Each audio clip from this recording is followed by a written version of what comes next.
दोस्तों नमस्कार। आप सभी का मेरे YouTube चैनल पर हार्दिक स्वागत है। दोस्तों हमारे देश में सियासत का चरित्र वास्तव में बड़ा विचित्र है।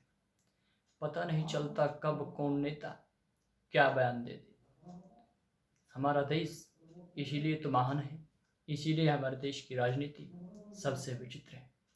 आप सभी ने दुनिया में अनेक देश देखे होंगे, लेकिन हर देश के भीतर राष्ट्रवाद की परिभाषा एक निश्चित परिभाषा है। लेकिन हमारे देश में राष्ट्रवाद समय के साथ बदलता रहता है। राजनेताओं की मानसिकता के अनुरूप, हर किसी के विचारों के अनुरूप राष्ट्रवाद की अलग अलग परिभाषाएं हमारे देश में घड़ी जाती है, बनाई जाती है। दोस्तों मैं आपको बताना चाहूँगा इस वक्त में जो ताज़ा विवाद है उसके बारे में। आज दिग्विजय सिंह, आप सभी जानते हैं कि हमारे देश के चर्चित नेता साजिब जिलानी के साथ वार्ता करते हुए उनकी चैट लीक होती है। आप सभी को मैं बताऊंगा उस व्यक्ति के बारे में, उस पत्रकार के बारे में भी जो पाकिस्तान के बताए जाते हैं, पाकिस्तानी पत्रकार ये बताए जा रहे हैं। और इस चैट के दौरान जैसा कि बताया जा रहा है कि इन्होंने खुद को पाकिस्तान के सिंध का मूल निवासी बताया है। लेकिन दोस्तों मैं यहाँ पर आपको बताना चाहूँगा कि जिस तरीके से इस पर सियासत गर्म हुई है वो भी वास्तव में बड़ी विचित्र है। इसको लेकर के बीजेपी की आईटी सेल पूरी तरीके से एक्टिव हो गई है, यानी कि एक तरीके से सुस्त पड़ी हुई सेल पूरे जोश के साथ, पूरी ऊर्जा के साथ, पूरी शक्ति के साथ मैदान में है। क्योंकि दिग्विजय सिंह ऐसी बाउंसर्स जो लगाते रहते हैं, जो देश के खिलाफ जाती हैं, जो देश को चोटित करती हैं। यदि वे बाउंसर्स देश विरोधी तत्वों के खिलाफ हो तो वास्तव में उन्हें लोग इतनी बुरी दृष्टि से नहीं देखेंगे, कहीं ना कहीं उनका सम्मान होगा। लेकिन दिग्विजय सिंह यदि आज देश के भीतर हीन दृष्टि से देखे जा रहे हैं तो कहीं ना कहीं उनके बयान ही इसके लिए जिम्मेदार है, वो खुद ही जिम्मेदार है।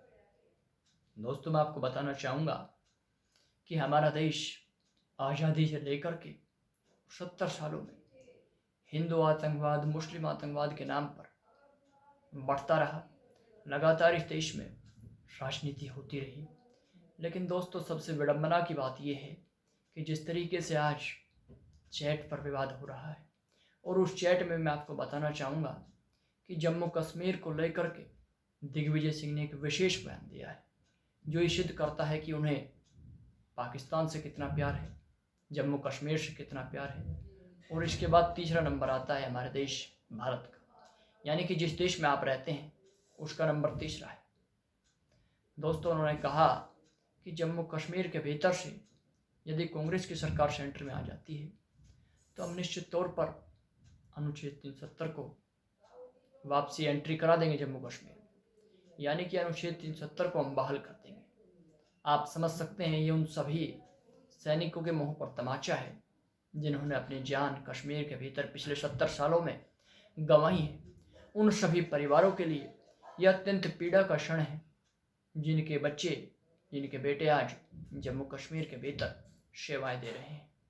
दोस्तों वास्तव में ये दुर्भाग्यपूर्ण घड़ी है कि एक राजनेता जिसे इस देश की जनता ने इतना प्यार दिया, वो आखिर इस तरह का बयान दे करके क्या सिद्ध करना चाहता है। दोस्तों इससे विडंबना की बात किसी देश के लिए हो ही नहीं सकती। इस चैट में दरअसल जो ये वायरल हुई है दोस्तों, दिग्विजय सिंह कहते हुए नजर आ रहे हैं कि जम्मू कश्मीर के भीतर डेमोक्रेसी नाम की चीज़ नहीं है, यानी कि तानाशाही एक तरीके से वहाँ पर दिखाने का प्रयास दिग्विजय सिंह कर रहे हैं। तो दोस्तों इससे क्या सिद्ध करना चाह रहे हैं कि जम्मू कश्मीर का जो प्रशासन है वो तानाशाह है। इसके अलावा दूसरा नंबर वहाँ पर सेना का आता है। सेना को भी तानाशाह एक तरीके से अप्रत्यक्ष तौर पर कह दिया गया है। वास्तव में सेना के जवानों के मुंह पर एक कठोर तमाचा है। दोस्तों इसके अलावा दिग्विजय सिंह बयान विजय सिंह रहे हैं, अक्सर उनके बयान सुर्खियों में रहे। 1998 का, इससे पहले मैं आपको एक कांड बता दूं दोस्तों, मध्य प्रदेश के बैतूल का, जब दिग्विजय सिंह मुख्यमंत्री हुआ करते थे। उस वक्त में किसान फसलों के खराब हो जाने के बाद मुआवजे के लिए सड़कों पर थे, लेकिन दिग्विजय सिंह वहाँ पर गोलियां चलवा देते हैं।